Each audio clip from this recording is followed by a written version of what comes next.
Crystal Sierra's Garden, Chino, California. This is August 1st, 2024.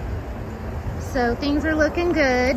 I kind of went a while without watering too much, just doing a little bit of watering, can watering, and everything was holding tight. But nothing really looked amazing.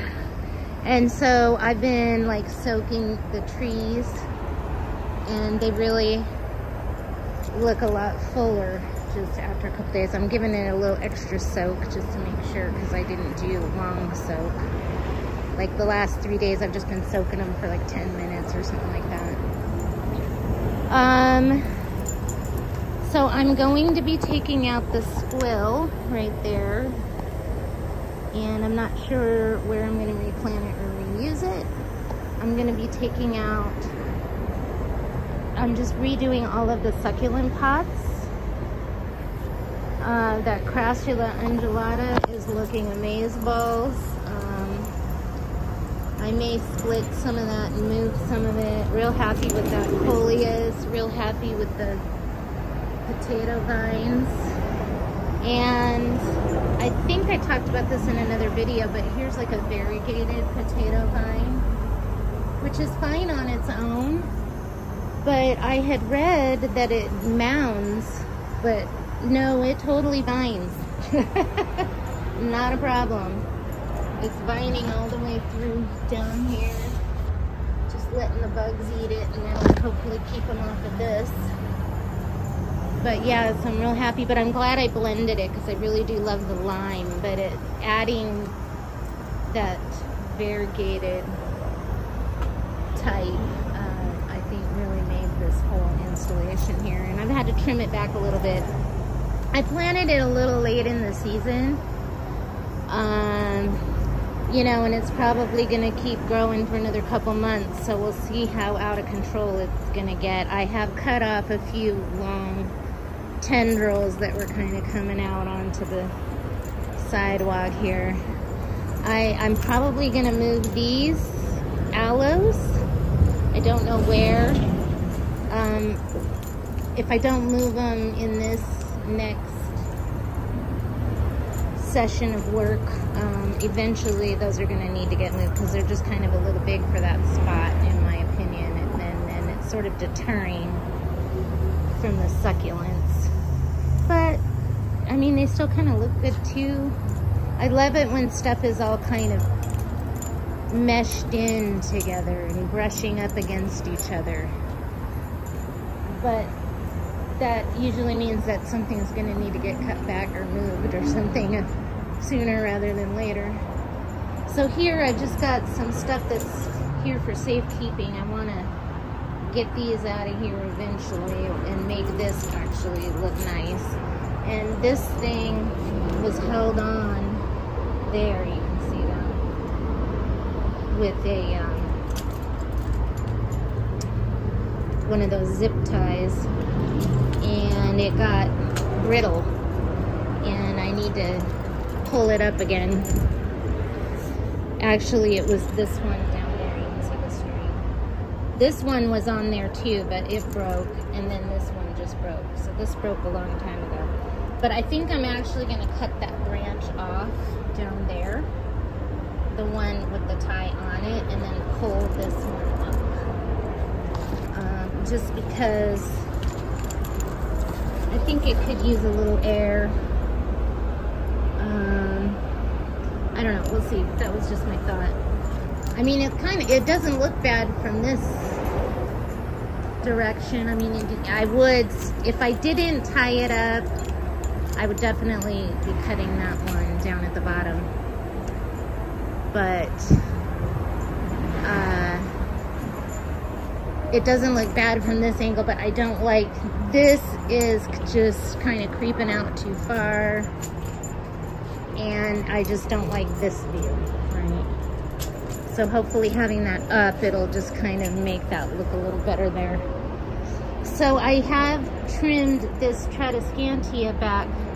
It had a lot of expired flowers that were all very brown like that. And so it kind kind of just looked like it was dead and dry a little bit, and people were like, that doesn't look good. But boy, when it was in flower, everybody was like, what is that? There's some flowers coming out right there. When that flowers are in bloom, it really kind of brings it alive. This thing was looking pretty sad. Hopefully I can do something to make that look better. But yeah, so I might pull this sago out. It's just not looking good there, and I'd rather put something that looks good in this prominent location. But what that is, I do not know. But the chrysanthemums are going strong. I'm just gonna let them bloom to their heart's desire, and if we don't get a nice fall bloom, then so be it. But a lot of people recommend that you keep the blooms off in the summer so you get the beautiful bloom in the fall. Well, I don't know, this thing just keeps blooming and blooming and blooming, and I'm just gonna see what it does. So it's kind of an experiment for me.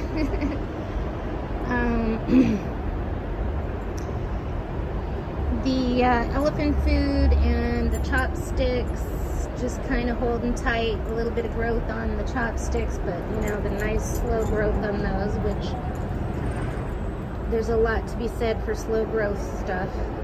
And the nice thing with the chrysanthemums, even though they like to grow, they're really easy to control and forgiving, and they stay tight, even though, I mean, because that one was real, like nothing when I planted it. Both of them were just little itty bitty things. And I planted those in there last fall. They haven't even been in a year. And I can't believe how big they've gotten in a year. Well, I mean, I can, it's not that. Anyways, I'm a big fan of chrysanthemums. So then over here, we used to have a really sad looking red geranium in a white pot, and it was just kind of small. It just didn't even look good. The plant never took off. I finally took it out and I split it in half, coppiced down a lot of the roots, and put them in that pot. And this one had the best half of the plant, because I split it in half, had the most leaves on it. And this one's just coming back like a champ. It's been maybe 4 or 5 days now. And then I had this potato vine left over, and I'm like, let me just throw it in there for now. And I was thinking, you know, the next couple months it might kind of fill in along the front here, and I'll let it kind of just do whatever it wants. I don't know how far we're gonna get with it. And then there's the other half of the geranium, which was really super sad.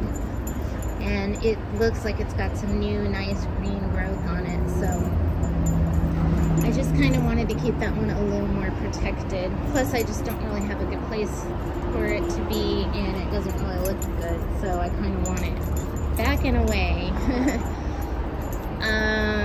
But the idea is that since they have matching pots, they could be moved into shadier spots. So like in the wintertime, like these, they need to get sun, and in the wintertime it was sitting over here and it wasn't getting a lot of sun. And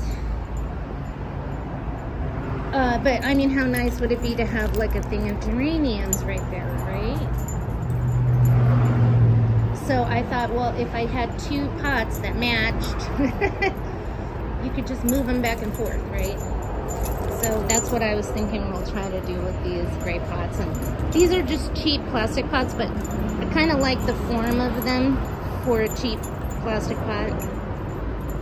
And once the plants start growing, excuse me. And then over here is sort of like my hiding spot. And I got a lot of work to do before I take off from this place. I really want this front garden to look amazing. And I mean, I'm pretty happy with it overall, but it needs some work, you know? That's how gardens are. So let's see what I can get done. I'm pretty confident I'm gonna be taking out that sago. So, and I may split this undulata and put the undulata over there because I just want something easy. But it would be nice to have a feature plant right there. So I have some ideas. I don't know what I'm gonna do. But stay tuned because coming up next, I'm gonna have a major succulent haul. I just went over to Chino's down on Riverside in Chino, California. Love that place. Okay, I got all kinds of cool stuff that you're not gonna find at Home Depot or Lowe's. Yeah, Chino's Succulent House. Definitely check out that haul. I spent a lot of money. Something I don't normally do on plants. All right, Crystal from the Rain Dance Ranch. When it rains, go out and dance.